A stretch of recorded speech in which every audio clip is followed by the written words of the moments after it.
The final battle for the galaxy raged for 18 hours.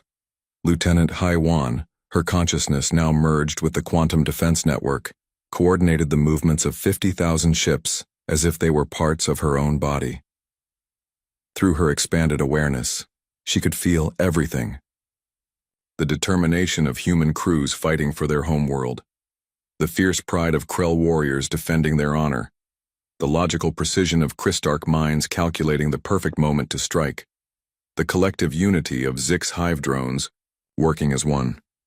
Every species brought their greatest strengths to the battle. But the Void Devourers were learning faster than anyone had expected. Their ships had already adapted to most of the galaxy's weapons. Worse, they had begun to understand the quantum network that connected the defense fleet. "They're trying to hack into our communications," reported Dr. Sumin from the command center. "If they break through, they could turn our own coordination system against us." Admiral Youngsu watched the tactical displays with growing concern. Despite their early success, the sheer number of enemy ships was overwhelming. For every Void Devourer vessel they destroyed, 2 more took its place. The dark fleet seemed endless. "HFY, how much longer can you maintain the network?" he asked. Her voice came from speakers throughout the command center, but it sounded different now. More distant, as if she was speaking from very far away. "The connection is stable, Admiral. But I can feel them trying to break in. They're using some kind of psychic attack to disrupt the quantum links." That was the moment everyone realized the true horror of their enemy. The Void Devourers were not just technologically advanced. They were telepathic predators who could attack minds directly. In space, the battle reached a critical point. Captain Subin's battle group had been fighting continuously for hours. Her ship was damaged, half her crew was injured, and ammunition was running low. But they kept fighting because there was no alternative.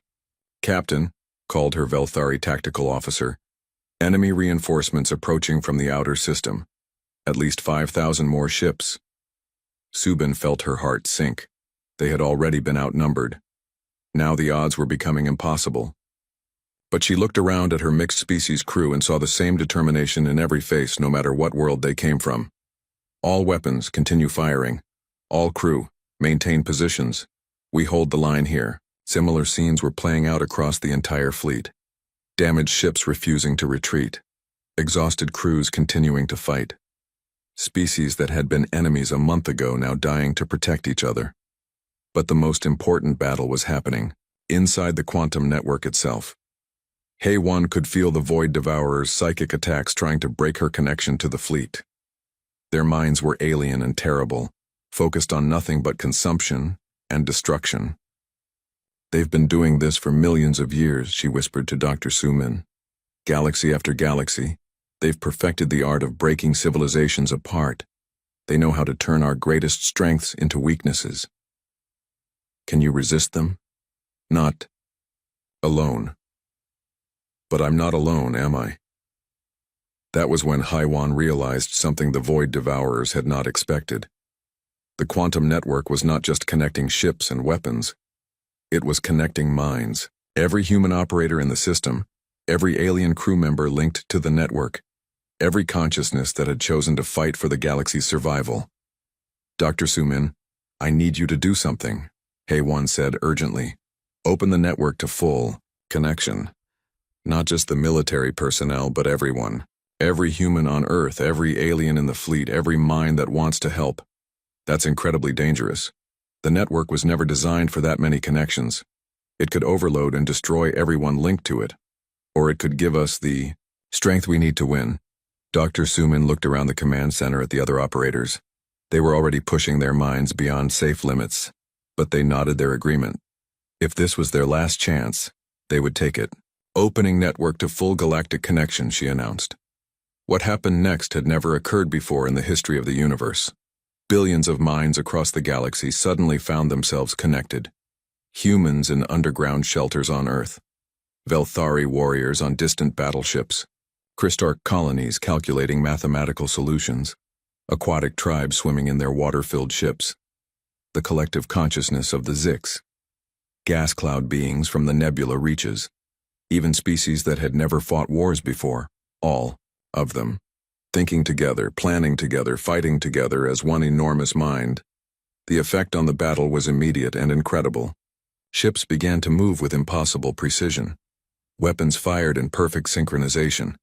Damaged vessels were repaired by crews who suddenly understood technologies they had never seen before. But most importantly, the psychic attacks of the void, devourers which had been designed to break individual minds, became useless against a consciousness that spanned an entire galaxy. "They can't adapt to this," High One said, her voice now speaking for billions. "They've never faced a galaxy that truly fought as one. Every time they learn to counter one tactic, we develop 1,000 new ones." The tide of battle turned decisively. Void devourer ships that had seemed invincible began to fall in massive numbers. Their adaptive intelligence, so effective against separate civilizations, could not keep up with the creative power of an entire galaxy, thinking in unison. Admiral Young Su watched the tactical displays with amazement. They're retreating. After millions of years of conquest, the Void Devourers are actually retreating. But Hei Wan, connected to sensors throughout the galaxy, could see something more. "No, Admiral. They're not just retreating from us. We've shown them something they never expected to find." Through the quantum network, the combined consciousness of the galaxy reached out beyond their own spiral arm. They could sense other galaxies in the distance, some already consumed by the void. Devourers, others still fighting hopeless battles against the Dark Fleet.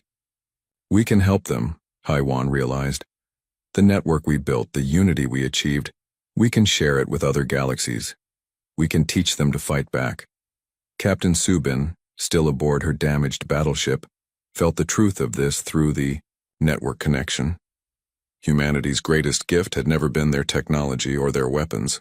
It was their ability to bring others together, to find common ground between different species, to build cooperation where only conflict had existed before. The Void Devourers had expected to find another divided galaxy, easy to conquer by turning civilizations against each other. Instead, they found something they had never encountered, a galaxy that had learned to think and fight as one. As the enemy fleet disappeared into the darkness between galaxies, the network began to stabilize. The immediate danger was over, but the connections between minds remained. Humanity had given the galaxy something more valuable than victory in a single battle. They had given them permanent unity. Ambassador Teho stood in the council chambers, but this time he was not alone. Representatives from every species were linked through quantum communicators that allowed them to share thoughts and feelings directly. Decisions that once took weeks of argument could now be made in minutes of true understanding.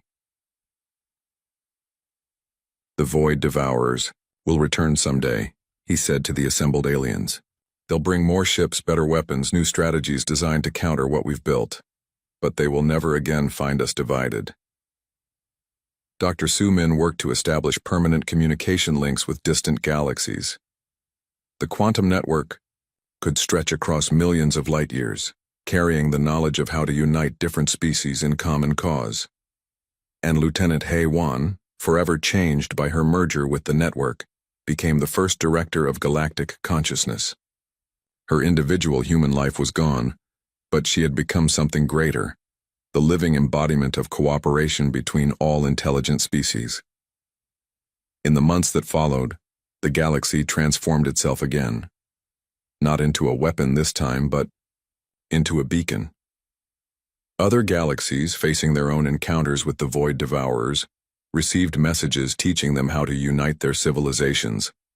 The silence that had once terrified everyone became a symbol of hope. When Earth fell silent, it was not because humanity had abandoned the galaxy. It was because they were preparing to save it. And in the years that came after, when young beings from 100 different worlds learned their history, they remembered the lesson. Sometimes the greatest strength comes not from speaking, but from knowing when to listen. Not from fighting alone, but from finding ways to fight together. The galaxy had learned to speak with one voice. And that voice would echo across the universe, teaching others that even the darkest enemies could be defeated when civilizations chose unity over division. Earth's silence was over. But its greatest message had just begun.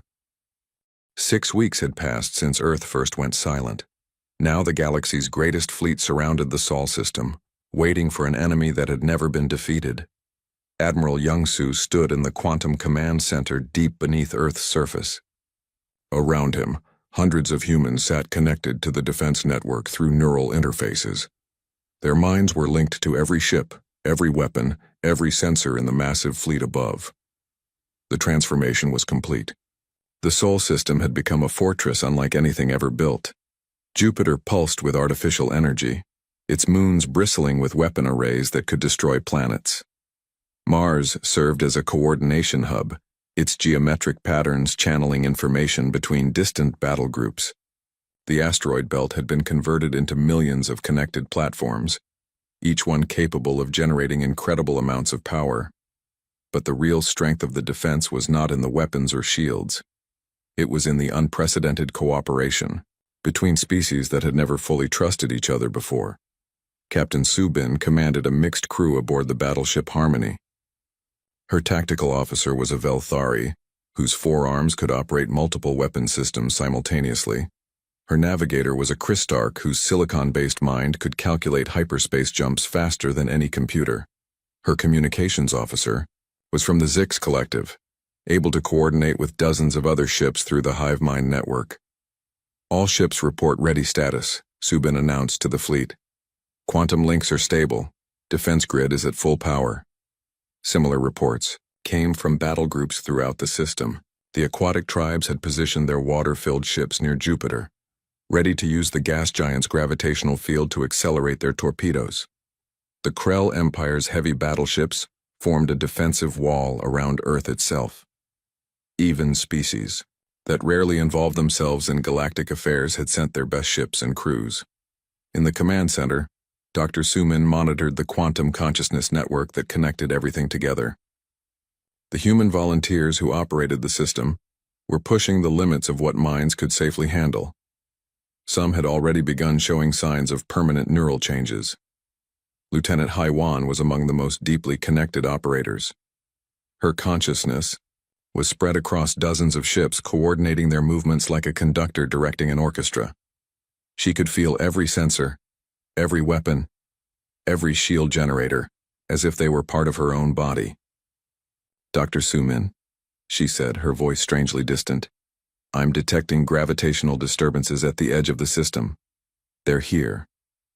The moment everyone had been preparing for had finally arrived. On screens throughout the fleet, the first Void Devourer ships appeared. They were even more massive than the sensor readings had suggested, dark shapes that seemed to absorb light itself. Ambassador Tae-ho, who had returned to Earth to help coordinate the defense, watched from the diplomatic observation deck. Representatives from every major species stood with him, witnessing what might be the last battle their civilizations would ever fight. How many ships? Asked the Velthari ambassador. Our sensors are having trouble getting accurate counts, replied Chief Technician Jae-won. The enemy vessels seem to interfere with our scanning systems, but initial estimates suggest at least 10,000 large ships, with millions of smaller craft. The numbers were staggering. The galaxy's combined fleet numbered about 50,000 ships, which had seemed like an incredible force. But they were outnumbered by enemies whose technology was millions of years more advanced. Admiral Young-Soo activated the fleet-wide communication system. His voice reached every ship, every crew member, every species fighting together for the first time in galactic history. This is Admiral Young-Soo speaking to all forces. The enemy has arrived in greater numbers than we expected. Our weapons are untested against their technology. Our defenses have never faced an opponent like this. But we have one advantage they do not expect. He paused, looking around at the human operators who were risking their minds to coordinate the defense. We fight together.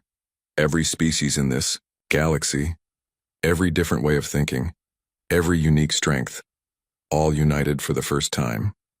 The Void Devourers have destroyed thousands of galaxies, but they have never faced a galaxy that stood as one. The battle began slowly. The Void Devourer ships moved with deliberate precision, testing the outer defenses with small probes. These scout vessels were larger than most battleships, but they fell quickly to concentrated fire from the combined fleet. But as the probes were destroyed, something terrible became clear. The enemy ships seemed to learn from each attack. Their shields adapted to resist the weapons that had damaged earlier vessels. Their tactics evolved to counter the strategies that had worked before. "They're using some kind of collective intelligence," reported Da Yun from the science station. "Every ship they lose teaches the others how to defend against our attacks." Engineer Dong Su had a worse realization. "It's not just intelligence. They're absorbing our technology. Look at these energy signatures. Those ships are now using modified versions of our own weapons." The main assault began an hour after the first probe attacks. Thousands of Void Devourer ships advanced in perfect formation, their dark hulls bristling with weapons that could crack planets in half.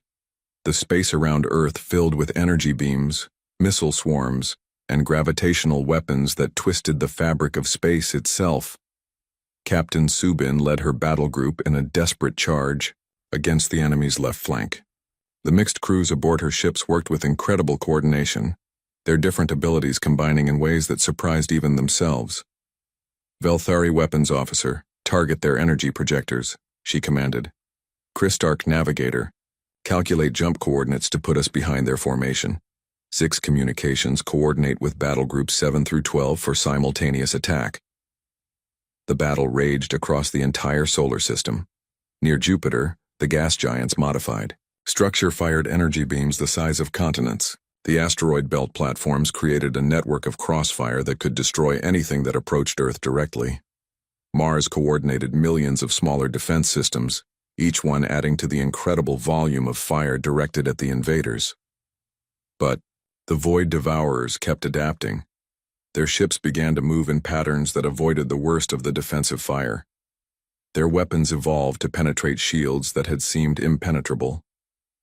Worst of all, they began to target the quantum communication links that connected the galaxy's forces. In the command center, Lieutenant Heiwan felt the network starting to fail as enemy attacks disrupted the connections between ships. The careful coordination that had been their greatest advantage was falling apart. "Dr. Sumin, the quantum links are failing," she reported. "I'm losing contact with battle groups throughout the fleet. Can you compensate?" "Only by deepening my connection to the network. But if I do that..."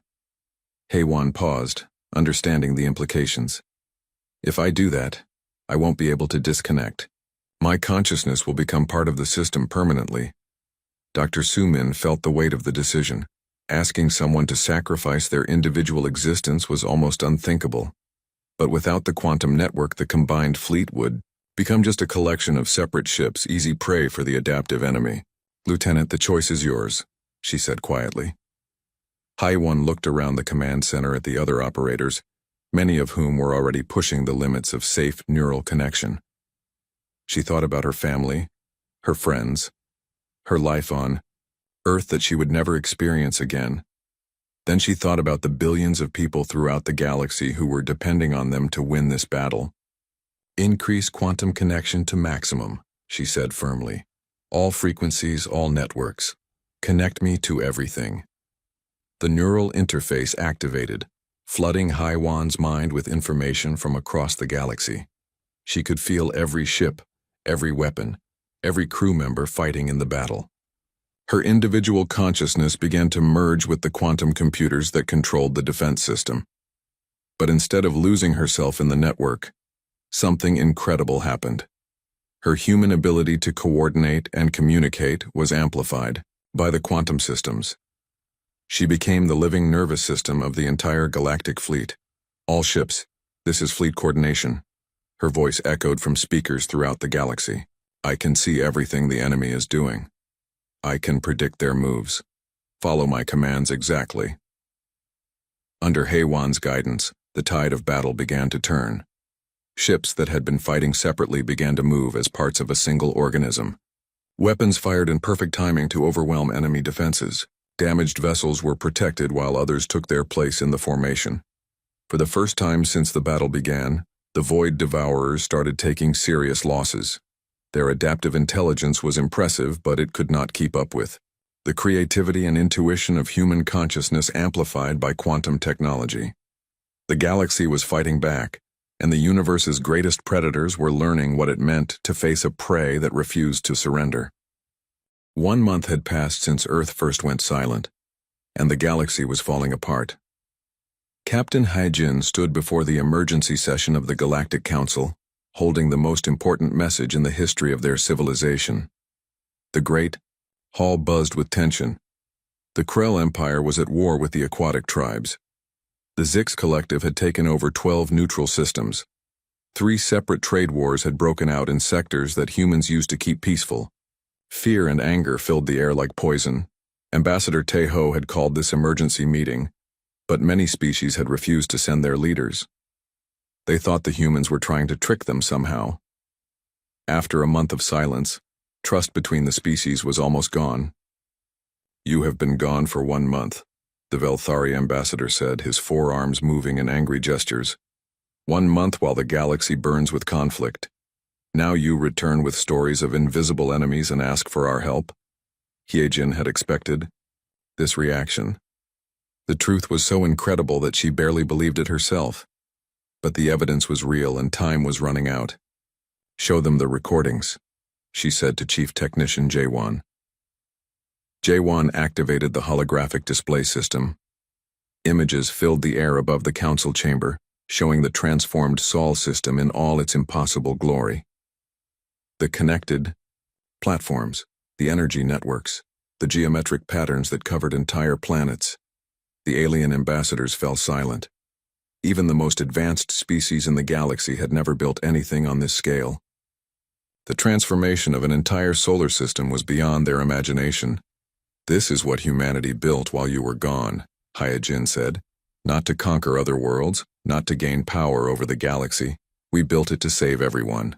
She showed them the deep space sensor data that revealed the approaching Void Devourer fleet, the massive ships that could destroy planets, the dark energy signatures that had consumed other galaxies, the clear path of destruction that led directly toward their home.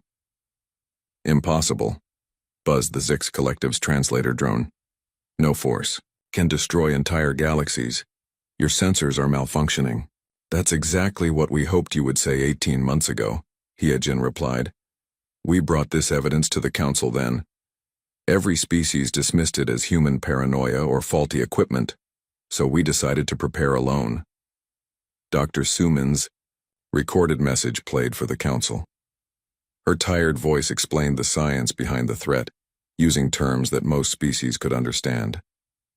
The quantum signatures of the Void Devourers, the gravitational disruption they caused, the pattern of empty space they left behind. But even with all the evidence, many aliens remained skeptical. The Christarchs chimed musical notes that meant doubt. The gas cloud beings from the nebula reaches pulsed with colors that showed confusion. "Even if your enemy exists," the Velthari ambassador said, "why should we trust you? You abandoned the galaxy when we needed you most. Wars started because humans were not here to keep peace." That was the hardest part for Hyejin to accept. Earth's silence had caused real suffering. Species that had lived in peace for centuries were now killing each other. Trade networks had collapsed. Fear ruled where cooperation once existed. "We know the price of our silence," she said, "but we had no choice. If the Void Devourers had detected our preparations, they might have changed their approach or sent advance forces to stop us. The secrecy was necessary for everyone's survival." Ambassador Teho stood up. After a month of losing authority and watching the galaxy descend into chaos, he finally had something real to offer. "The Void Devourers will arrive in 5 weeks," he said. "Earth's defense system is powerful, but it cannot protect the entire galaxy alone. We need every species to contribute ships, weapons, and personnel. This is not a human war. This is a fight for the survival of all life in our galaxy." The debate that followed was heated and confused. Some species wanted to see more proof. Others demanded to know why humans had not shared the threat earlier. A few accused Earth of inventing the whole story to regain control over galactic affairs. But slowly, the evidence began to convince them. The Christarchs were the first to change their minds. Their silicon-based intellects, could process the sensor data faster than organic brains, and they quickly understood that the threat was real. Mathematical analysis confirms probability of galaxy-ending event, they announced in their musical language. Christarch civilization pledges support to defense effort. The aquatic tribes agreed to pause their war with the Krell Empire. Their representatives gurgled urgent communications with their homeworld, then announced that all aquatic military forces would join the defense fleet. One by one, other species began to pledge their support. It was not complete trust. Too much damage had been done for that, but it was hope, and that was enough to start rebuilding cooperation. Meanwhile, back in the Sol system, the transformation continued at an incredible pace. Captain Subin oversaw the evacuation of Earth's major cities. Billions of humans were moving to underground facilities that could survive even if the planet's surface was destroyed. The work was exhausting and frightening, but humanity had faced impossible challenges before. They were good at working together when survival was at stake. Every person had a job and everyone understood how important their work was. Admiral Young Su coordinated the integration of alien technologies with Earth's defense systems. As species pledged their support, they sent technical specifications for their most advanced weapons and shields. Human engineers worked around the clock to incorporate these technologies into their quantum-linked defense grid. The breakthrough came from an unexpected source. Dr. Dai-un, working with Velthari scientists, discovered that humanity had a unique biological trait. Human brains could interface directly with quantum consciousness networks in ways that other species could not.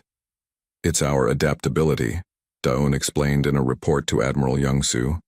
Humans evolved to work in groups, to coordinate complex activities, to share information quickly. Our neural networks are naturally compatible with the quantum systems we've built. This discovery changed everything.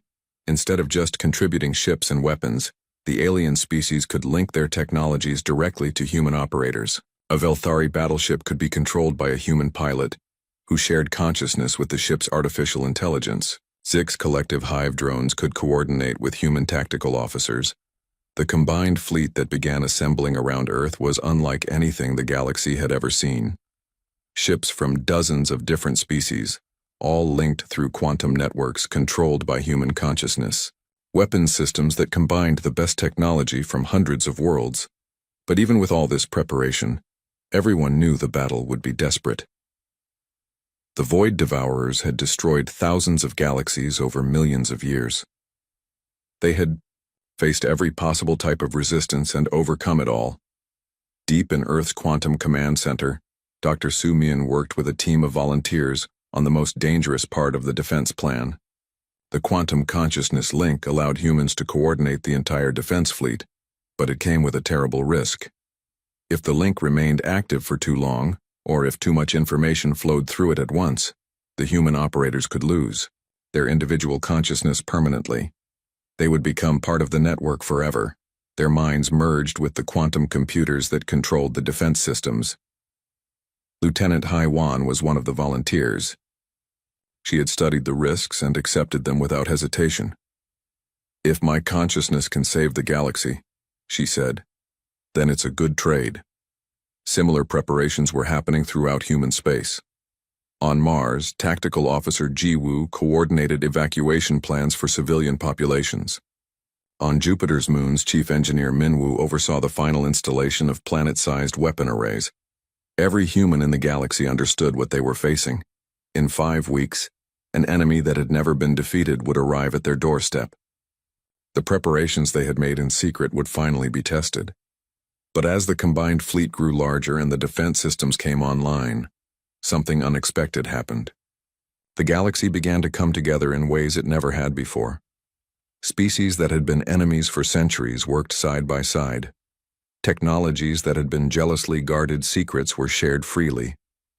The Void Devourers had intended to find a galaxy divided by conflict and weakened by fear. Instead, they would face something they had never encountered before. A galaxy united by hope and protected by the greatest defense system ever built. The silence was almost over. Soon, Earth would speak again. And when it did, its voice would carry the strength of an entire galaxy. Captain Haye-jin could not believe what she was seeing. The new Busan drifted slowly through the outer reaches of the Sol system, and everywhere she looked, humanity had built something incredible. The asteroid belt was gone. Not destroyed, but transformed.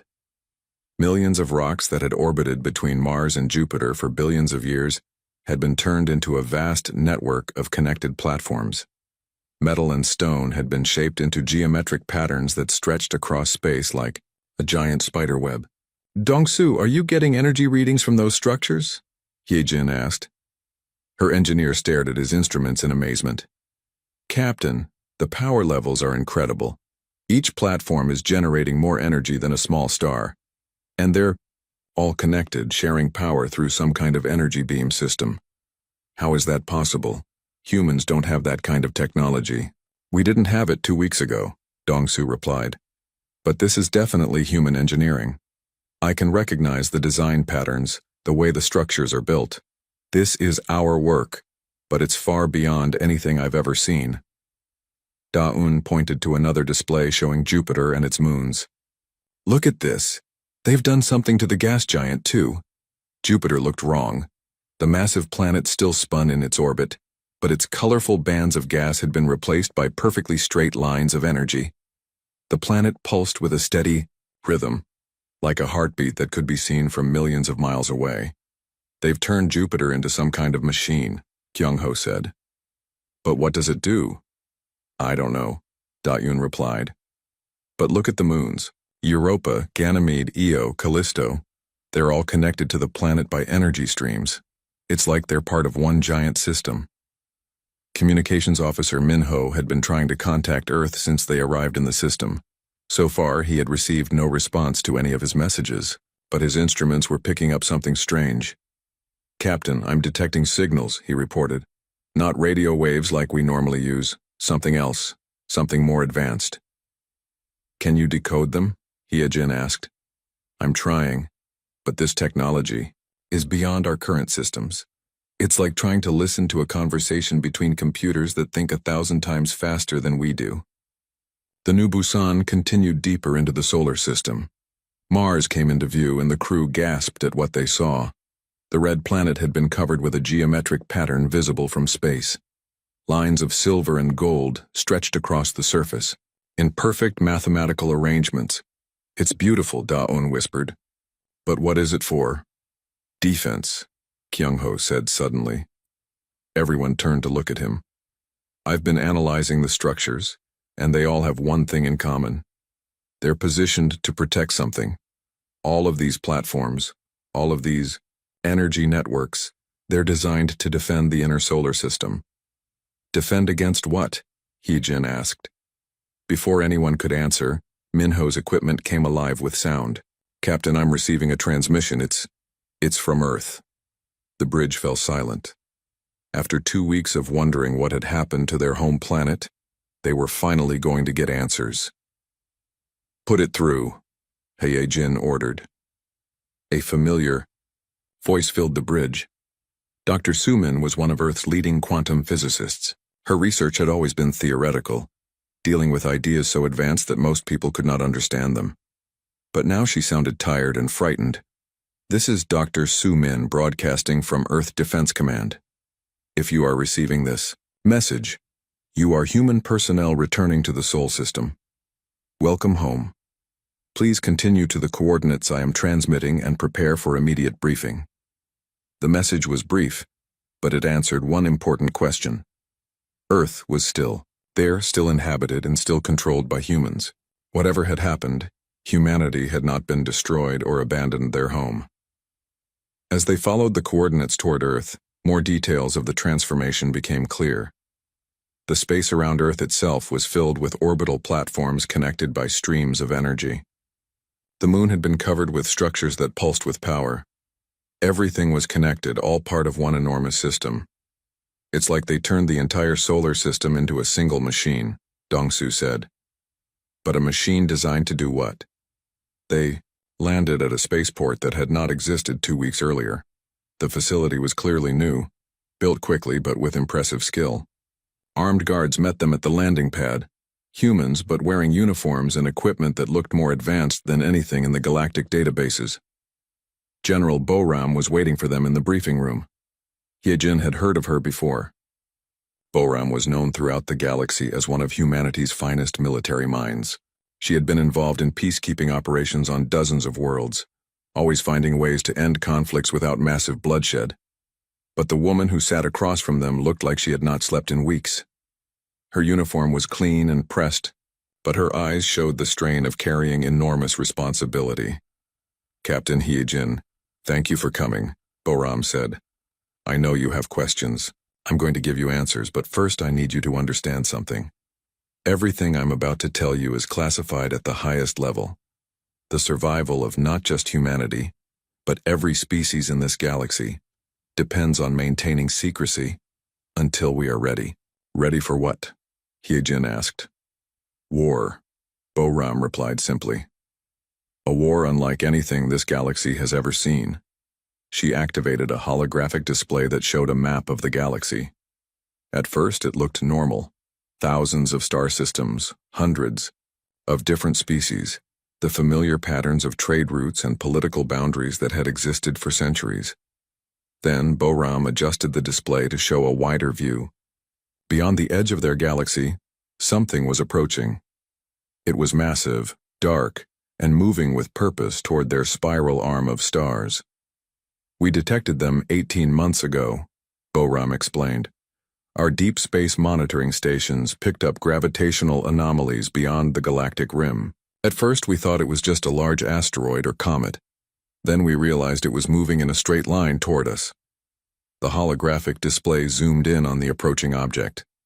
It was not a natural formation.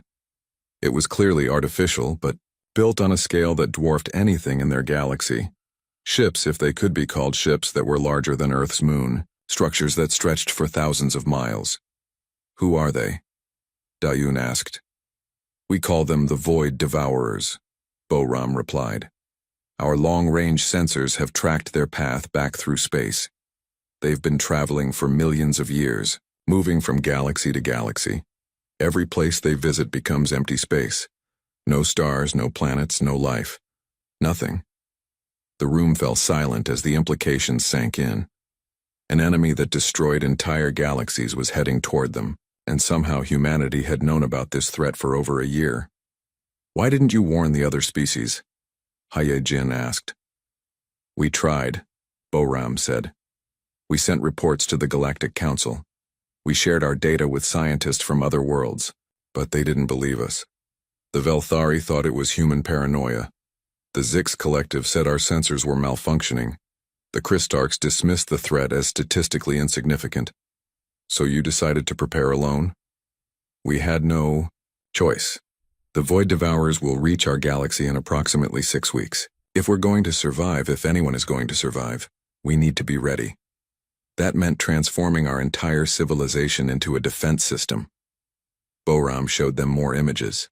Cities on Earth being evacuated to underground facilities. Entire populations relocating to hidden bases on asteroids and moons.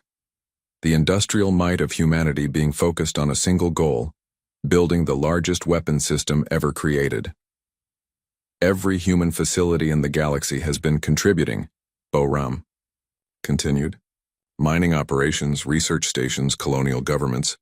Everyone has been sending resources and information back to Earth. We've had to maintain absolute secrecy, which meant cutting all normal communications." "The other species think we abandoned them," Hyejin said. "I know, and that's causing its own problems. Wars are breaking out, old conflicts are restarting, but we couldn't risk the Void Devourers learning about our preparations. If they know what we're building, they might change their approach or accelerate their arrival." Hyejin looked around the room at her crew. They all wore the same expression, of shock and determination. Their home planet, their entire species, had been secretly preparing for the fight of their lives. "What do you need from us?" she asked. Boram smiled for the first time since they had arrived. "We need you to go back to the galaxy and convince the other species to help us. The defense system we've built is impressive, but it won't be enough on its own.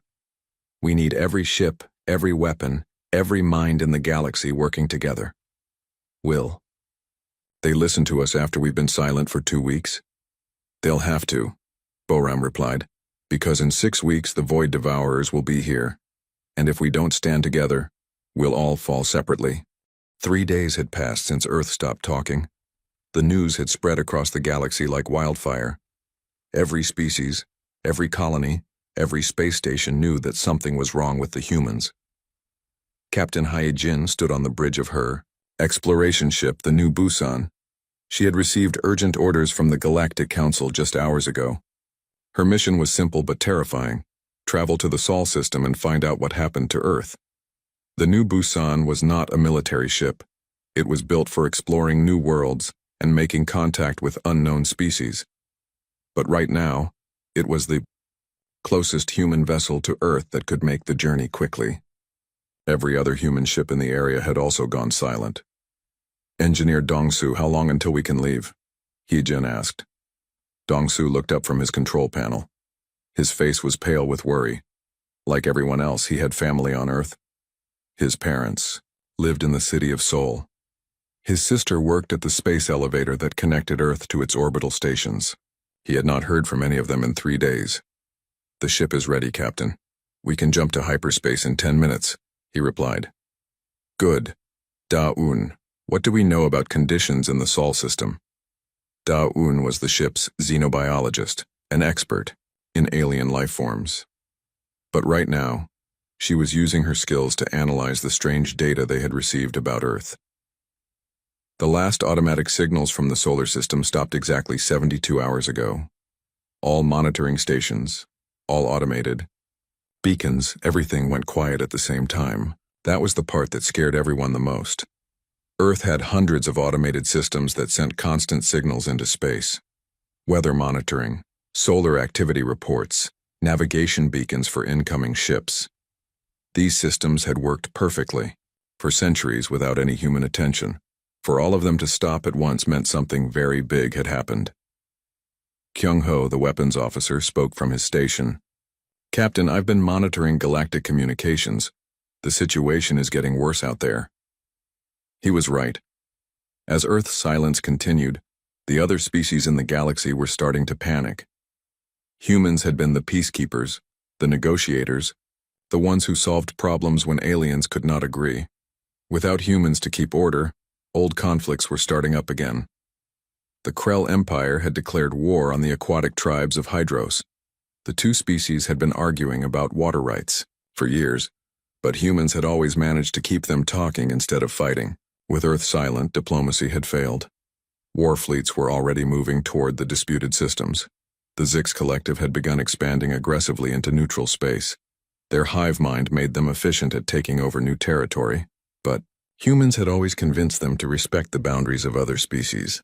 Now, with no human voices to object, the insect-like aliens were claiming system after system. Even worse, the Crystarchs had started consuming asteroids in disputed mining areas. These silicon-based life forms could eat rock and metal for nutrition, but human negotiated treaties had kept them from taking resources that belonged to other species. With Earth silent, the treaties seemed meaningless. How long until all these conflicts turn into a full galactic war? Hyejin asked. Maybe 2 weeks, Kyung-ho answered. The other species are scared. They don't know what happened to us, so they're preparing for the worst. Some think Earth was destroyed, others think we abandoned them. Either way, they're arming themselves. Hyejin felt the weight of responsibility on her shoulders. The New Busan might be the only ship that could reach Earth and find out the truth. If they failed, the galaxy might tear itself apart with fear and confusion. All stations prepare for hyperspace jump, she commanded. The ship's engines hummed to life. Around them, space twisted and bent as the New Busan entered the strange realm between dimensions that allowed faster-than-light travel. Stars became streaks of light, and the universe seemed to fold in on itself. While they traveled through hyperspace, Da-un continued studying the data. Something bothered her about the way Earth had gone silent. Captain, I think there's something we missed. What do you mean? Look at this timeline. Every single automated system in the Sol system stopped broadcasting at exactly the same moment. Not 1 second apart, not even a millisecond apart. Exactly the same time. Dong-su frowned. That's impossible. The solar system is huge. Light takes hours to travel from one side to the other. Even if something destroyed every station at once, we should see the signal stop at different times. Exactly, Diane said. Unless someone shut them all down on purpose. Someone with access to every system in the solar system. The implications were frightening. If Earth had chosen to go silent, it meant they were preparing for something. Something so important that they were willing to let the galaxy think they were dead or gone. Back at the Galactic Council, Ambassador Taeho was fighting a losing battle. Without Earth's support, his authority meant nothing. The alien species were starting to ignore human representatives completely. So-jin had tried everything she could think of to contact Earth. She had sent messages through relay stations, bounced signals off asteroids, and even tried to reach human colonies in other star systems. Nothing worked. It was as if every human facility in the galaxy had simultaneously decided to stop talking. Wu Bin was more worried about immediate threats. Several alien species had started positioning military ships near human colonies and trade routes. They claimed it was for protection, but it looked more like preparation for invasion. Sir, Wu Bin said to Taeho, we need to consider the possibility that some species might try to take over human territory while Earth is silent. Which species are you most worried about? Taeho asked. The Velthari have moved 3 battle fleets to the edges of human space. They say it's to maintain order, but their ships are in perfect position to attack our colonies. The Zix Collective is expanding faster than ever, and the Krell Empire is building up forces that could easily be redirected from their war with the aquatic tribes. It was a nightmare scenario. The galaxy's 3 most powerful military forces were all positioning themselves to fill the void left by Earth's silence. If they started fighting over human territory, it would spark a war that could destroy entire civilizations.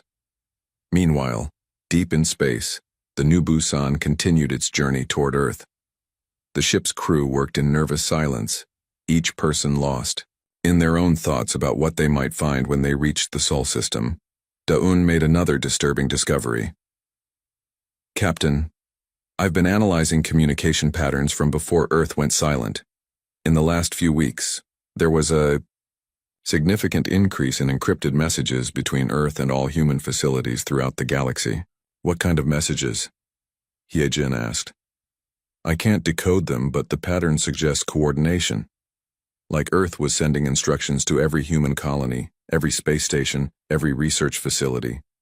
And they were all sending acknowledgement signals back. Dong-su stopped his work and looked up. You mean Earth was planning something? Something that required the cooperation of every human in the galaxy? It looks that way, Da-un replied. Whatever made Earth go silent, it wasn't sudden. They were preparing for it. The ship shuddered as it dropped out of hyperspace. Through the viewports they could see the familiar yellow star that had been humanity's home for thousands of years. But something was different about the solar system. Captain, Kyung-ho called out, his voice tight with shock. You need to see this. On the main display, an image of the outer solar system appeared. Where there should have been empty space and scattered asteroids, they saw something impossible. Massive structures stretched between the planets, connected by streams of energy that pulsed like the heartbeat of some enormous creature. What are we looking at? Hyejin whispered. I don't know, Daun replied. But it's definitely human technology, and it's beautiful. The solar system had been transformed into something magnificent and terrifying. Whatever Earth had been preparing for, it was bigger than anyone had imagined. The silence was not a sign of weakness or destruction. It was a sign that humanity was building something the galaxy had never seen before.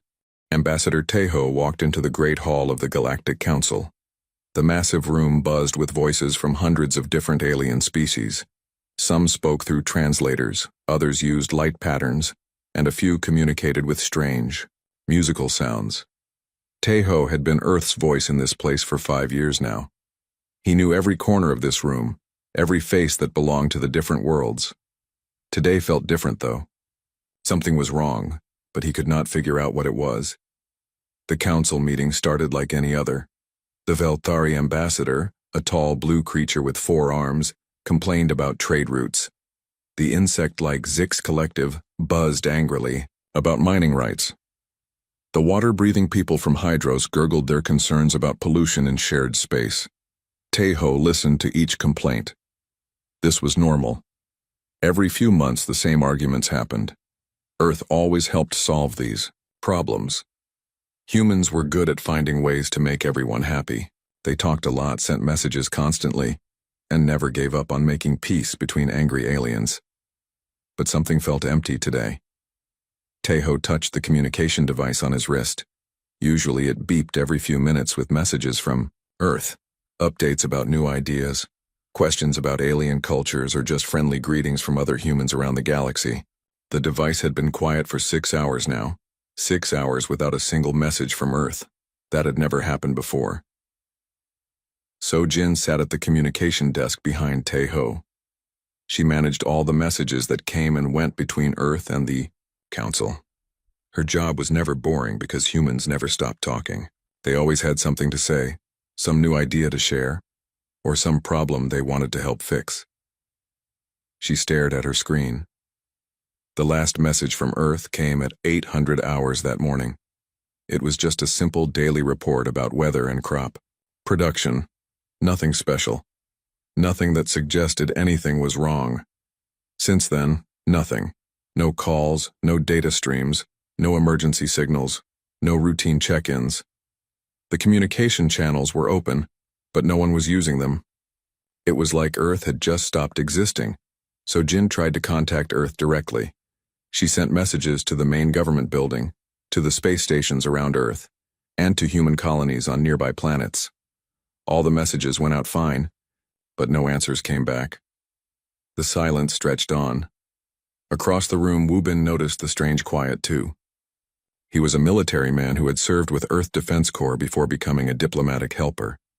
His job was to understand threats and keep humans safe in the galaxy. Right now, his instincts told him that something very bad was happening. Wubin had been in many dangerous situations. He knew the difference between normal quiet and dangerous quiet. This was dangerous quiet, the kind of quiet that came before terrible things happened. He watched the alien ambassadors. They had not noticed yet that Earth was silent. They were too busy arguing about their own problems. But they would notice soon, and when they did, they would start asking questions that no one could answer. The Velthari ambassador finished his speech about trade routes. He looked at Tai-Ho, expecting the usual human response. Humans always had ideas about how to fix trade problems. They would suggest new routes, better safety measures, or ways to share profits fairly. Tejo stood up slowly. He felt the weight of hundreds of alien eyes watching him. These creatures had learned to expect certain things from humans. They expected endless talking, constant suggestions, and non-stop efforts to solve everyone's problems. Earth is reviewing the trade route situation, Tejo said carefully. We will have an answer soon. It was a lie. He had no idea what Earth was doing. He had no way to contact his home planet. He was completely cut off, standing alone in a room full of aliens who trusted him to speak for his entire species. The Zix collective buzzed louder. Their translator drone spoke in its mechanical voice. Human delay unusual. Humans always respond immediately. Why silence now? So-Jin felt panic rising in her chest. The aliens were starting to notice. She tried again to contact Earth, sending emergency signals on every frequency she knew. Still nothing came back. The water people from Hydros made gurgling sounds that their translator turned into words. Human communication constant for 300 years. 6 hours silence creates concern. Are humans experiencing technical difficulties? Technical difficulties. If only it were that simple. So Jin knew Earth's communication systems better than almost anyone. They had backup systems for their backup systems. Multiple space stations, underground facilities, and orbital platforms all designed to keep Earth connected to the galaxy. For all of them to fail at once was impossible, unless something had destroyed all of them, or unless Earth had chosen to shut them down. Wubin moved closer to Tejo. He whispered quietly, "Sir, "We need to end this meeting. We need time to figure out what's happening." But ending the meeting would only make the aliens more suspicious. These species had grown used to human reliability. Earth never missed a meeting, never failed to respond to messages, and never left problems unsolved.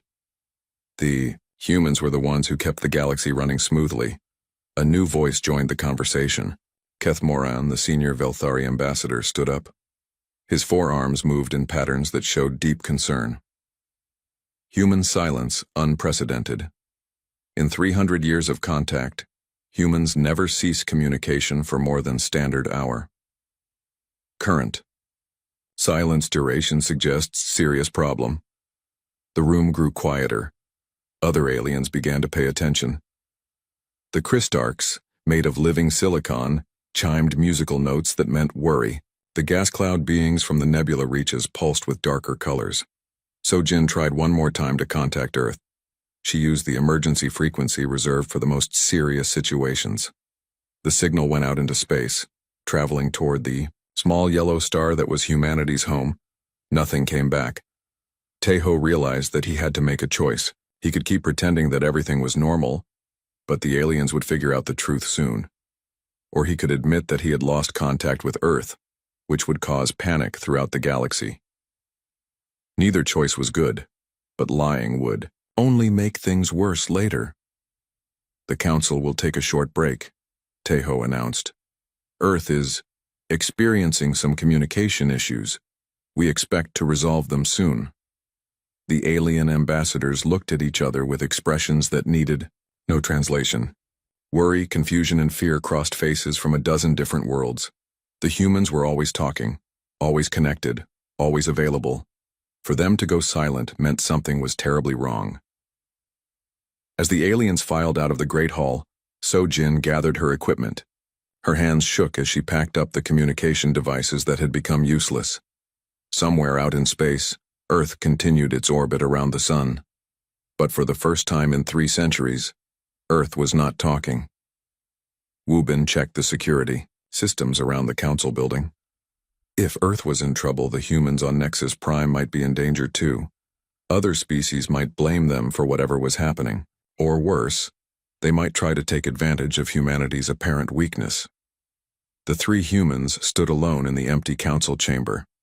Outside, hundreds of alien species were probably sending messages to their homeworlds, reporting that the humans had gone quiet. News of Earth's silence would spread across the galaxy within hours, and none of them had any idea why it was happening. Tejo looked at the empty communications screen one more time. For his entire career, that screen had been full of messages, updates, and conversations with Earth. Now it showed only darkness. Somewhere in the galaxy, something had gone wrong. And Earth, the planet that never stopped talking, had finally fallen silent.